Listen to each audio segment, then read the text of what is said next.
Ayun, hello po sa atin at welcome po sa ating daily devotion.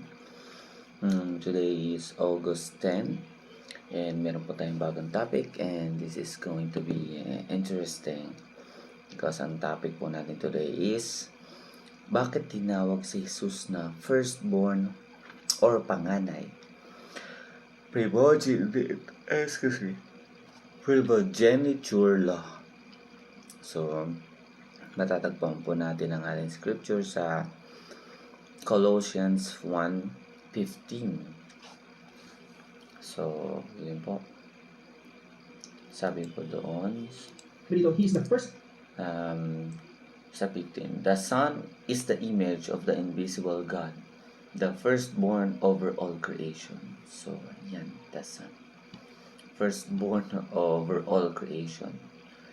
So, si Jesus po ang pinakapanganay. And yun po, let's proceed po sa ating teaching. Sabi dito sa teaching number 1, ruler. Jesus is the firstborn over creation. So, ayan. So, akala po natin na sa mundo na makatao lang. Excuse me. Merong merong panganay or unang ipinanganak. Pero dahil alam po natin na ang Lord is in the spirit realm, so hindi sila pinanganak tulad nating mga tao. So si Jesus ang panganay before any creation. So wala na tayong pwedeng itutol doon. And ayun na nga. Sa second po natin is rescuer. Jesus is the firstborn from the dead.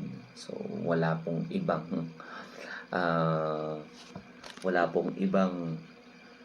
nakagawa nag-resurrect galing sa kamatayan. It's only Jesus. And wala pong ibang makakagawa nun hanggang ngayon. Dahil walang ibang nilalang sa mundo na merong ganyang klaseng kapangyarihan na galing pagkamatay ay resurrect at nabuhay. And ayun po, number 3, redeemer. Jesus is the firstborn over his family. Ayan.